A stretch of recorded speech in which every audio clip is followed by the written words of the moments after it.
Hello and welcome to Stupid Ancient History with Midgley and Taylor, and as always our expert, non-expert, James the Science Toolbar. Hello.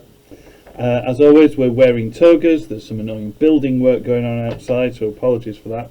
And today we're going to look at how Darius secures his rule of the Persian Empire. I'm worried. It'll be fine. Don't worry. Mostly. So last time we checked in with the Persians, Darius had just taken the throne in a coup. And through some very unconventional means. I was about to say, I wouldn't call it a coup. It's not what I've heard it. At the detriment to his horses. I thought his horse enjoyed it. Let's not. I really don't want to get back into this. So anyway, his rise to the throne marks a clear shift in dynasty, and the line of kings from Cyrus has been cut. Even though Darius was a noble and sort of related to Cyrus's family, he still had to legitimise his position, which is not a shock, really. So not everyone accepted the horse interference is like an actual means of being a monarch. Yeah, no. But on the plus side, as long as he doesn't go as mental as Cambyses, he's not off to the worst start. He's off to a bad start, to be honest. Yeah, and he's still got plenty to be getting on with. There's still quite a lot of stuff that needs sorting out. Horses in stables, that kind of thing. Washing his hands. Oh.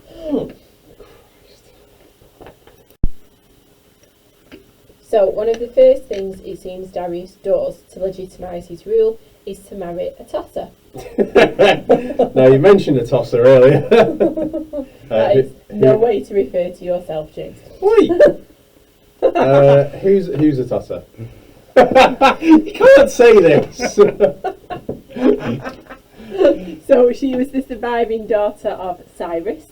So by shacking up with her, he kind of has this familial tie. Marries into Cyrus. Yeah. So makes sense. He's kind of legitimising his rule as closely as he can with not being related with a tosser. Yes. Is that? Are you doing that on purpose? Is that how you pronounce it? That's how you pronounce it. It's not a toaster or something. No. Or a toaster. No. A-T-O-S-S-A. How else do you pronounce it? Well, that's how I would pronounce it. But it seems it doesn't. This little switcheroo trick doesn't work with everyone. With his transition of power, there's some outlying provinces, shall we say, towards the east particularly, and in Babylon, outlying provinces of the Persian Empire that take this as the golden opportunity to break away from Persian rule. So they're not all happy with it anymore? Well, no, they take it as their option to get out. Right, okay. And obviously this does not sit well with Darius. So one of the first major hurdles Darius has to get over is what becomes known as the Revolt of the Nine Kings. Because Cyrus was so hands-off and nicey-nicey with the people he conquered, local leaders could still rule with a degree of autonomy. Okay. But Darius was having none of this. No. He quickly gathers his mighty army and goes about crushing these revolts. So the iron fist definitely comes out of the velvet glove. Or from his pants. I mean... No! Oh, that was the last episode. Just can't get over it, I'm afraid. I'm trying really hard to get over it, but it's going to stick with me for a while, that, unfortunately.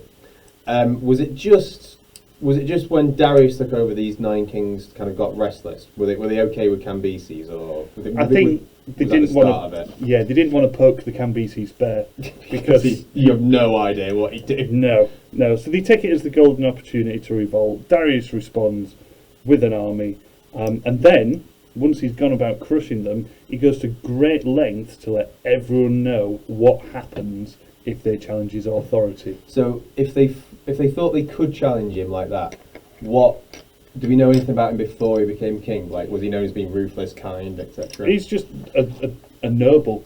So they take the opportunity. He's a bit of an unknown. They go, maybe this is our cue to leave. He's not the son of Cyrus. He responds very viciously. So he was just a bit of a question mark. Did he have a reputation already? No. Apparently he was a fierce warrior, but everyone gets described as that. So he makes it very clear to everyone what happens if they challenge his position. And also if they mention horses. Stop mentioning horses. So, after brutally crushing the rebel kings, And doing some really unpleasant things to them. What's an unpleasant thing? Can I'm we- worried. you'll find out. Oh. Darius commissions the Behistan inscription, or the Bisitan inscription. This is basically a huge mural that's to be carved into the side of a mountain to let everyone know what happened. Kind of like a massive billboard. Yeah, it's not subtle at all. And he also he doesn't scrimp on the details. So it says, Phrotes was seized and led to me. I cut off his nose, ears and tongue and put out one of his eyes. At my gate he was kept bound and all the people looked at him. I'm not surprised, really. You had no nose, no ears, no tongue and one eye. Exactly. And he's tied up outside someone's gate. Yeah, because like that's the weird bit. like a dog. So it says, after that I impaled him at Ecbatana. Oh, just to finish him off. Just to finish Just him for off. fun. I mean, this seems to be a bit of a pattern as well, 'cause when Babylon tried revolting, Nindinti Bel, who was it's a great name. It is a I brilliant still name. think I should have called my child Nindinti Bel. I think he would have been divorced. Yeah, I do as well. When Ecbatana rebels, Nindinti Bel, who's the kind of de facto leader of that rebellion, he's impaled with 49 of his followers. What did they do? They rebelled. They challenged Darius. Right, okay. He's subtle. I mean, So were all 9 of these rebel kings put down in that sort of fashion? pretty much, yeah. Okay. And then just to make doubly sure that no one's got an excuse to say, I didn't know, he has the text on the Behistan inscription written in multiple languages. Okay. So wherever you're from, there's no excuse. You've not got the excuse if I couldn't read it. No. He makes sure everyone knows what happens if you mess with Darius. So as we see, Darius is not playing around. He's taking no prisoners. I mean, I don't think he was messing about considering how he became king. Well, just in case you were unsure, he's letting everyone know. So it's not just the rebel kings though. He clears houses out of anyone that he doesn't trust. So basically anyone that he thinks might be a problem, might question his rule, might try and start something, they're gone. Okay. So a good example of this is he found a corrupt magistrate and he had him skinned and turned into a chair. Okay, spell it. Lovely. So the magistrate's son, who then had to take the role of the magistrate, then had to sit on the chair when conducting official duties. To sit on the dad chair. Sit on the dad chair. Oh, Christ. So it kind of turns out that DFS should actually stand for Darius's Furniture Store. I mean, to be fair, like, I'd never venture in there, when they've got a sale on. I'm not He's got a sale on James. I'm not going to go to buy a dad chair off him or anything like that. I don't care how good a bargain it is. It's like a new type of chair, isn't it? You've got an easy chair, you've got a reclining chair, you've got a dad chair. My dad's quite short. I don't think you get much material out of him. Could stretch him. Oh. And you got a lot of hair. Make a nice cushion. Yeah. Stop! He's got like kind of an afro sort of thing. Oh.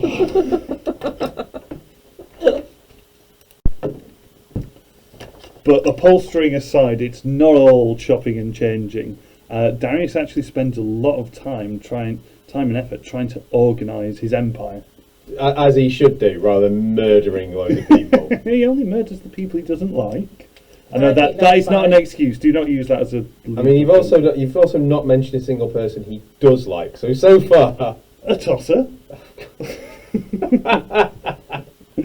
Anyway, Darius divides up his empire into regions and appoints someone called a satrap as like a local governor. So Okay. these satraps are now the regional governors, and they are answerable directly to Darius. So there's none of this running off doing your own thing. So it seems that he kind of formalises and organises proper taxation and tribute. And a good illustration of this can be seen on the grand staircase. the what? Mr. Mitchell is going to explain. Well, it is a staircase, Okay. and it is grand. Where is it? But more importantly, so another thing Darius does is he builds a new palace to kind of rebrand his empire. And he So built was he in Cyrus's palace until this point? The one with the gardens? that was the traditional seat of Persian rule. Yeah. Right, But okay. Darius decides he's going to have his own. So he builds a much bigger palace at Persepolis. And part of the building at Persepolis is this grand staircase, or it's called the Apennada.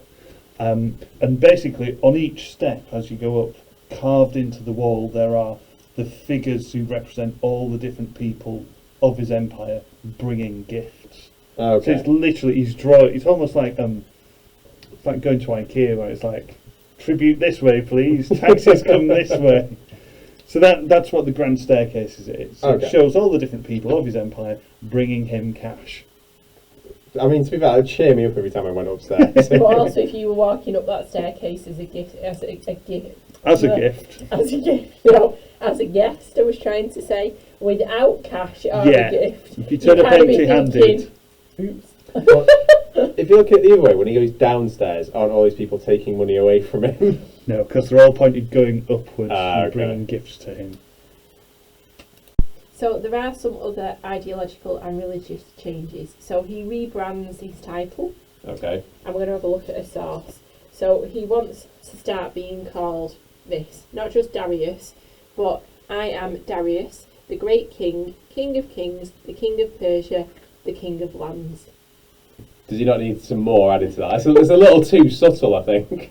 That is the abridged version. Really? Yeah. it We is might have to do a longer. separate podcast just on his actual title. But one thing, it's a tiny little bit that you may lose in the kind of subtlety and self-deprecation of that. It's interesting, he calls himself King of Persia, whereas previously Cyrus and Cambyses both called themselves Kings of Anshan, which is a smaller region. Okay. So Darius is already talking big with his title. I mean, King of Kings, King of the land. Yeah. You know, his empire is also rebranded as the Achaemenid Empire, which is a reference back to one of Darius's relatives, Achaemenes, who was sort of his relation to Cyrus. Okay. So even with the naming of his empire, Darius the Achaemenid, he's saying Darius, the guy who is related to the guy who was related to Cyrus.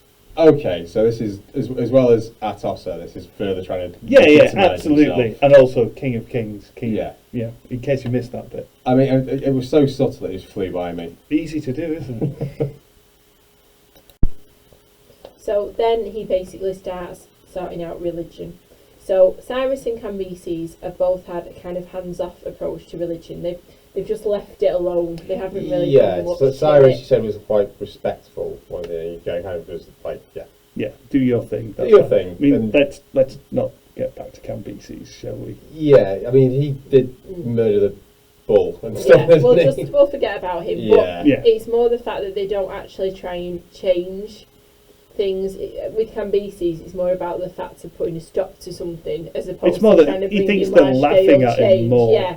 Right, okay. He doesn't go, oh, I don't like your religion, let me stab that sacred cow. They didn't go on like any sort of crusade or anything. No, absolutely not. So what's interesting with Darius, though, is he firmly starts to tie himself and his rule to Zoroastrianism, and particularly its god Ahura Mazda. We've got a So- little example. He says, so King Darius says, by the grace of Ahura Mazda am I king. Ahura Mazda has granted me the kingdom. Okay, so he's legitimising himself from God. Yeah, so it's basically like Like the divine right sort of thing. yeah, Very much. yeah. But what's interesting is it's almost like he's now creating... I mean, Zoroastrianism was a common popular religion in that part of the world anyway at the time. But it's almost like he's now starting to create a sort of state religion, like a religious brand for his empire. What happened if you didn't follow that religion? Are you ready? Is it... Oh, Christ. Because Ahura Mazda, you said that was like the first monotheist Yeah, religion. arguably one of the first monotheists. Okay. But yeah, if you don't follow him, So nothing it would seem really. Oh, he built you up for nothing. So you Yeah, did. That's quite an anticlimax. So it's not quite a totalitarian theocracy. It's more a way of bringing his new empire under the same umbrella. Okay. So you don't have to worship a Ahura Mazda, but I suppose it kind he of does, and you should. yeah. It Right. kind of suppose that it shows that you support him Yeah. if you Okay. do. You really had built up to sound like a holy war I was suppose coming out. it's kind of the same, isn't it, when you're thinking about how religion in our country through the ages, particularly at the Tudor period, was used to show that you did or didn't support the ruling monarch because it changed so often. So and some of them didn't kind of do anything if you didn't follow it, Okay. but it was better if you did. Okay. Yeah, it would have opened more doors if you had ambitions to become quite important in Persia. You'd at least have to pay lip service to Okay. the rule. Did it help spread the religion at all? Oh yeah, it will have done, absolutely. I mean, it is very similar to like the Queen is also the head of the Church of England. Yeah. But she doesn't necessarily go around shotgunning people who follow different religions. I mean, that would make an interesting It'd be addition, wouldn't it? it'd be a turn up if Liz just popped out. What? You're not seeing me? Boom! That would be a radical shift for the Church of England as well, I fear. I mean, they're not known for their hardcore zealot following. Just imagine the Archbishop of Canterbury like on a horse with a sword just mowing people down. Maybe that's why they wear them big frocks in church. To hide all their That's weapons. the weaponry. But no, so the important thing is there is a state religion, there's a god to get behind. He's the little chap that you see, Ahura Mazda's the little chap who's on all the title Like screens the for wings. the Persians. The wing, he's basically like a winged Darius. Okay. They look very, very similar. Is that... Probably not a coincidence. I was going to say, did it look like Darius before Darius was king? Probably. Okay. I mean, it's someone with a big beard and wings. So Okay. Has he got ears though? This is the Well, question. it's not meant to be Smurdis, or fake Smurdis. So anyway, at this point in Darius's rule, it's obviously now a good idea to think about these second order concepts again, and particularly this idea of similarity and difference to the predecessors, Cambyses and Cyrus. In terms of similarity, It doesn't really seem very similar to me to Cyrus. there's elements, so he doesn't go nuts at anyone who worships a different god. So you can argue he's similarly okay with foreign religions. We see later evidence of that. I suppose you could say another similarity, actually, thinking about it, is the fact that he clearly wants to expand the empire because of his new title that he wants everyone Yes. to call him. Oh, And King of Lands. we know that Cyrus also, Basically just did that. expanded the empire. So you've got that, which is also a But- similarity between the two. Cyrus did it in a nice way, whereas Yeah, he started off by murdering a load of people. yeah, Well, yeah, I mean, even Cambyses expanded the empire into Egypt, so there's definitely that kind of thread. ambition. The clear difference, though, between someone like Cyrus and Darius, though, is this kind of, even different to Cambyses, this kind of stern brutality that comes with Darius. When Cambyses was unpleasant to people, it was because he was nuts. But is that because the previous two have been part of a dynasty and maybe didn't feel the need to legitimise Yeah, their absolutely. rule quite as strongly as Darius does, because Darius hasn't got that dynastic link? Absolutely, he almost feels like it's almost like he's compensating for his illegitimacy. But yeah, certainly, if you mess with Darius, he's not going to leave you alone. I'm trying to become a footstool. Oh god. Full three-piece suite. Are we done with people upholstery, or does that come I back? don't want to spoil anything. Oh, but- that means yes. No, it doesn't. And the other thing we should look at is this idea of significance and how significant these reforms actually were, which is interesting because it alludes to another difference. So, like I said, Cambyses and Cyrus were all off having a nice time, expanding the territory, expanding the empire, conquering stuff. We don't really see much of them, what they did after they conquered it. It's kind of like, I've done the fun bit, I'm not doing the rest. Someone else can sort out the The tax actual like and admin stuff. the yeah. admin stuff, yeah. So it's almost like Darius is the first one to actually start implementing real organisational and structural change in the Persian Empire. So much so that he also builds the royal road. Darius is the original roadman. He Okay. builds the royal road right across the Persian Empire, and we'll do a separate podcast on that, just to improve communication, so people can bring him his money much quicker. Up the stairs. And then up the stairs. So there you have it, a nice quick look at some of the key reforms introduced by Darius I when he became King of Persia. We hope this has been useful. Thank you for listening. Leave us a comment below, and until next time, goodbye. Bye. Bye.